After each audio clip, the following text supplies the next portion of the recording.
الحمد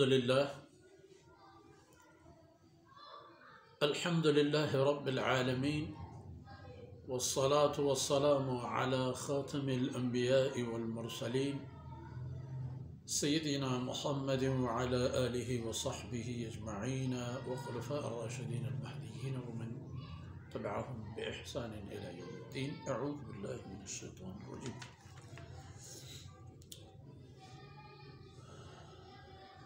قال نوح رب إنهم عصوني واتبعوا من لم يزده ماله وولده إلا خسارة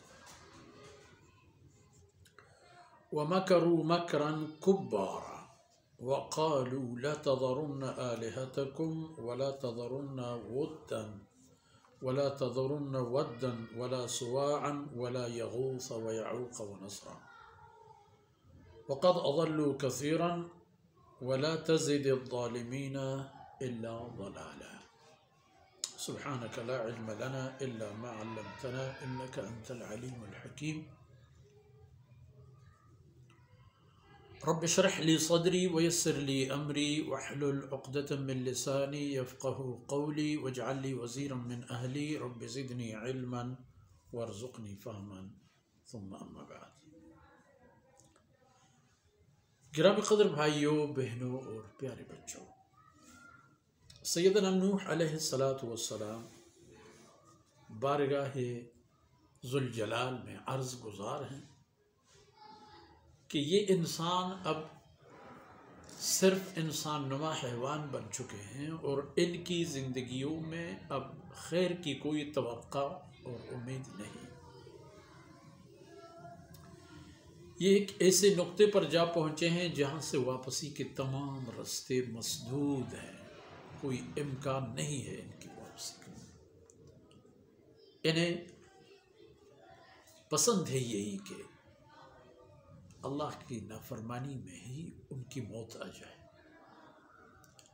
تو فرمایا کہ رب انہم عصونی، اے اللہ جب سے آپ نے مجھے اپنے رسالت کی سعادت، شرافت اور ذمہ داریاں عطا فرما کر ان لوگوں کے محافل میں بھیج دیے، اسی دن سے آج تک لگاتار انہم عصونی، انہوں نے میری نافرمانی کی، کبھی بھی انہوں نے میری کوئی بات نہیں مانی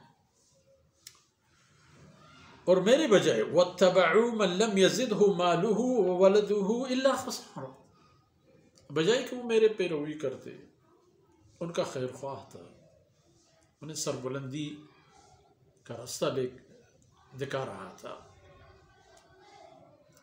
ان کے لیے اخروی سعادتوں کے منازل طے کرا رہا تھا. میری اطاعت اور باتیں ماننے کے بجائے انہم عصونی، نافرمانی تو میری انہوں نے کر لی، واتبعوا من لم يزده ماله وولده الا خسارا، اور پیروی کی ان لوگوں کی انہوں نے جن کے مال و اولاد ان لوگوں کے لیے تباہی کے ذریعے تھے. دولت مند قسم کے کفار اور مشرکین کی پیروی کرتے تھے، کیونکہ ان کی دولت کو یہ لوگ چشمدید دیکھ رہے تھے اور ان کے باطل پر مال خرچ کرنا سبب تھا کہ ان لوگوں کی بھی حوصلے بڑھے. تو میری اطاعت اور میرے اتباع کے بجائے وہ ایسے لوگوں کے متبع ہو گئے، وہ ایسے لوگوں کے پیرو ہو گئے کہ اللہ رب العزت، یا اللہ آپ نے جو انہیں مال عنایت فرمایا تھا، اولاد سے نوازا تھا، اور وہ لوگ اسی مال و اولاد کی وجہ سے مزید نافرمانیوں میں چلے گئے تھے. خسارہ سے یہاں مقصد بھی یہی ہے کہ اللہ کی نافرمانی جس کا انجام خسارہ ہے، نقصان. وَمَكَرُوا مَكْرًا كُبَّارًا، اور میرے خلاف گناہ کیا تھا؟ نبیوں کا گناہ کیا ہوتا ہے؟ نبیوں کی جانشینوں کا گناہ کیا ہوتا ہے؟ تو فرماتے ہیں وَمَكَرُوا مَكْرًا كُبَّارًا، میرے خلاف انہوں نے چال چلے بہت بڑے پیچیدہ قسم کے. طاقتور قسم، تاکہ مجھے رستے سے ہٹائیں۔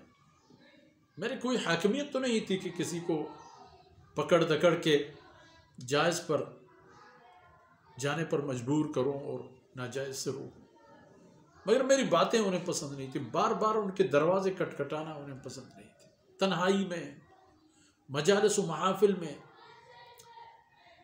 جس طرح فرمایا کہ ثم انی اعلنت لهم واسررت لهم اسرارا، کسی حالت میں بھی انہوں نے نبی کی بات نہیں سنی اور پریشان کرتے رہے۔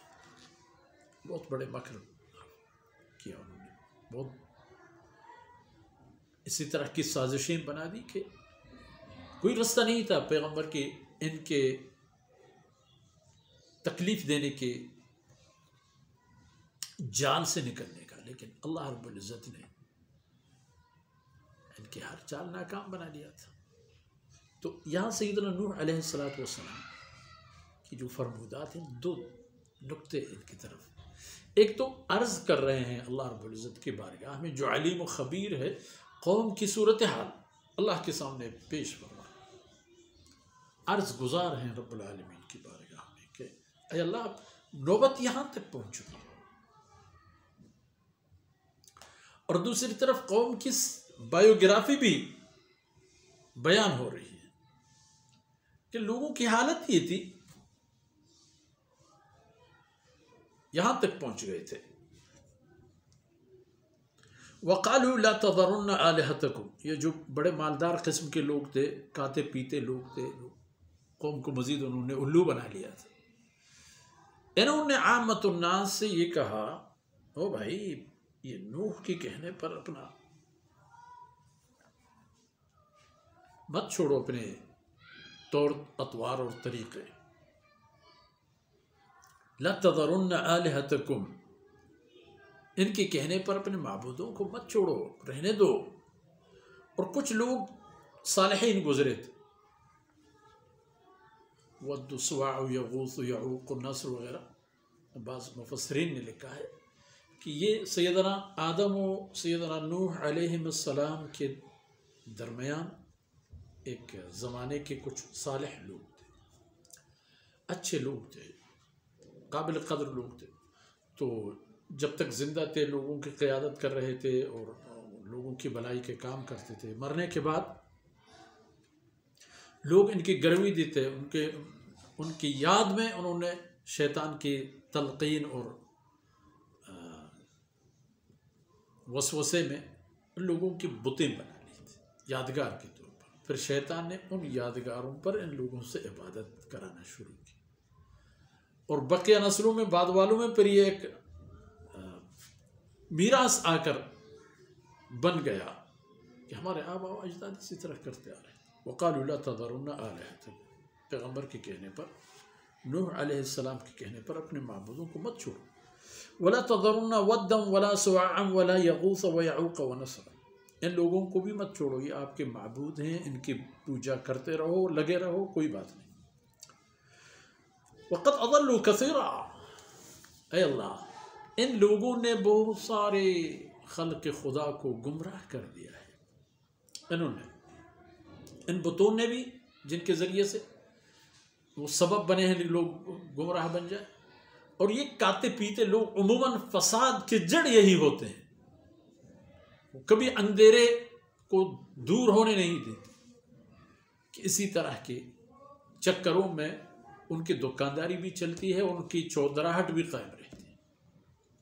تو انہوں نے بھی یہی کیا، تو وہ کہ سیدنا نوح علیہ السلام اوضاع و احوال کو عرض کر رہے ہیں اللہ رب العزت کی بارگاہ میں، اور اللہ رب العزت علیم و خبیر ذات سے کوئی چیز، کوئی بات ڈکی چھپی تو نہیں ہے، مگر عرض کرنے کی بھی آداب ہوتی ہے۔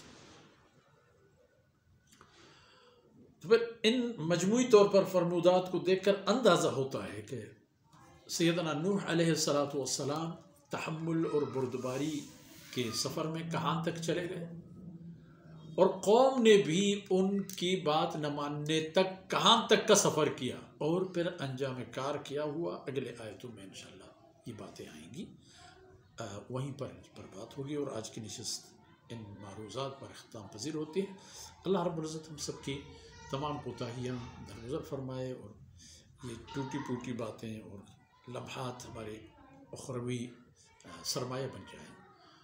وصلی اللہ علی نبینا محمد وعلی آلہ وصحبہ اجمعین۔